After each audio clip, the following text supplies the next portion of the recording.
কিছুদিন আগে আমায় ডাক্তারবাবু বললেন যে আমায় সিটি স্ক্যান করাতে হবে, কিন্তু এখনো পর্যন্ত নিজেকে প্রস্তুত করে তুলতে পারিনি। মনের মধ্যে নানা রকম চিন্তা ঘুরছে। আমার নার্ভাস লাগছে। মানে এর আগে আমি অনেক টেস্ট করিয়েছি, কিন্তু এবারের অনুভূতিটা অন্য রকম। স্ক্যানের ব্যাপারে শুনেছিলাম ঠিকই, কিন্তু স্ক্যান রুমের দরজায় দাঁড়াতেই সব ওলটপালট হয়ে গেল। ঘরটা যেন সায়েন্স ফিকশন মুভির মতো। কি ঠান্ডা আর ঝকঝকে পরিষ্কার। মেশিন মানে স্ক্যানারটা তো বিশাল। আমি তো বুঝে উঠতে পারছিলাম না কি দেখবো আর কি করব। স্ক্যানারের মধ্যে ওই সরু টানেলটা দেখেই যেন বুকে চাপ লাগছে, কেমন যেন ভয় করছে। এ এক দম বন্ধ করা অনুভূতি। হাই, কেমন লাগছে? একটু কি ভয় করছে? হ্যাঁ, এরকম টেস্ট আগে আমার কখনো হয়নি। মানে এটা যেন কেমন বদ্ধ, আর এটার কাজ করার পদ্ধতি আমার জানা নেই। বুঝতে পারছি না কিভাবে ম্যানেজ করব। বুঝতে পারছি, স্ক্যানের আগে অনেকেরই এরকম ভয় করে। তবে নিশ্চিন্ত থাকুন, এখন টেকনোলজি অনেক উন্নত। এখনকার মেশিনগুলো তৈরি হচ্ছে পেশেন্টদের কথা ভেবে, যাতে পুরো প্রক্রিয়াটা খুব স্বচ্ছন্দ আর আরামদায়ক হয়। আসুন।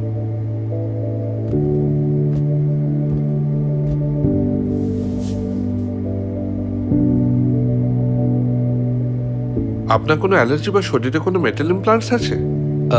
না, আমার কোনো অ্যালার্জি বা মেটাল ইমপ্লান্টস নেই। কিন্তু মেটাল ইমপ্লান্টস থাকলে পেশেন্টদের কি স্ক্যান করাতে কোনো রকম অসুবিধে হয়? আজকাল টেকনোলজির দৌলতে যে কোনো বয়স, আকার আর রোগের পেশেন্টদের স্ক্যান অনায়াসে হয়ে যায়, এমনকি মেটাল ইমপ্লান্টস থাকলেও। পেশেন্টদের শুধু স্ক্যানের আগে এসব তথ্য খোলাখুলিভাবে জানিয়ে দিতে হবে।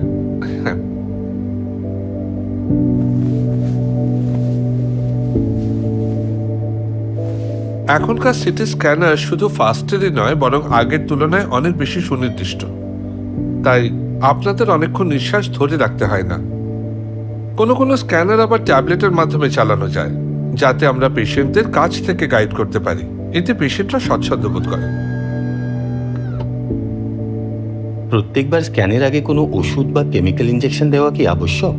কিছু টেস্টের নির্দিষ্ট অঙ্গ প্রত্যঙ্গ, শিরা, উপশিরা বা টিস্যুকে হাইলাইট করার জন্য কন্ট্রাস্ট মিডিয়া প্রয়োগ করতে হয়, যাতে ডাক্তাররা স্বাভাবিক ও অস্বাভাবিক পরিস্থিতি আলাদা করে চিহ্নিত করেন। তবে লেটেস্ট প্রযুক্তিতে অনেক কম ডোজ আর রেডিয়েশন প্রয়োগের আশ্বাস দেয়। এতে কিডনি রোগে আক্রান্ত পেশেন্টরা সহায়তা লাভ করেন, আর পেশেন্টদের দৈহিক আকার ও গঠনের ভিত্তিতে ডোজের মাত্রা নির্ধারণ করা হয়। ওনার কথা শুনে বেশ ভালো লাগলো। হয়তো ওনার বলার ধরন আর টেকনোলজির ওপরে আত্মবিশ্বাসের জন্য। আর চিন্তা করবেন না, মেশিনের উন্নত স্পিডের জন্য স্ক্যান করতে কম সময় লাগবে, আর আপনিও তাড়াতাড়ি ছাড়া পেয়ে যাবেন। সবচেয়ে ভালো ব্যাপার হলো, এটা শুধু স্পিড নয়, সাথে সাথে হাই কোয়ালিটি ইমেজেসও দিতে সক্ষম। আমি সত্যি আশাতীত স্বচ্ছন্দ বোধ করলাম। ভেতরের গঠনটা এমনই যে আমার একটুও দম বন্ধ লাগেনি, আর সুন্দর হালকা লাইটিংয়ের জন্য টানেলের মতো অনুভূতিও হয়নি। সব ঠিকই আছে, আর সামান্যই সময় লাগবে। কোনো দরকার হলে অবশ্যই জানাবেন। এখন খুব রিল্যাক্স লাগছে। টেকনিশিয়ান সমানে আমার খোঁজ খবর নিয়ে জেনেছেন আমি ঠিক আছি কিনা।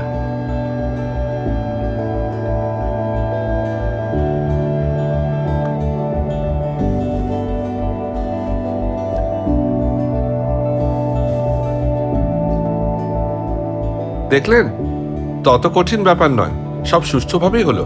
পেশেন্ট যদি শান্ত থেকে সহযোগিতা করে, প্রযুক্তি আরো ভালো ও উচ্চমানের ছবি নিশ্চিত করে, যা ডাক্তারদের সঠিকভাবে রোগ নির্ণয়ে সাহায্য করে। আমার মনে হয় সবচেয়ে কঠিন ছিল প্রথমবারে ঘরে ঢোকাটা, কিন্তু ভেতরে এসে যখন বুঝতে পারলাম প্রযুক্তি কতটা এগিয়েছে, তখন আর তেমন ভয় লাগেনি, আর কাজটা হলো তাড়াতাড়ি আর অনায়াসে। আসুন। এত তাড়াতাড়ি হয়ে গেল যে বিশ্বাসই হচ্ছে না। সত্যি বলতে যা ভেবেছিলাম সেরকম আদৌ হয়নি। আমি মিথ্যেই ভয় পাচ্ছিলাম, তবে সব রুটিন মাফিকই হয়েছে। নর্মাল প্রক্রিয়া যেমন হয়ে থাকে। এটা ভেবে ভাল লাগছে যে আমি ভয়ের মুখোমুখি দাঁড়াতে পেরেছি। পুরো প্রক্রিয়াটা বুঝতে চেয়েছিলাম, কারণ জেনে রাখা মানেই স্বস্তিতে থাকা।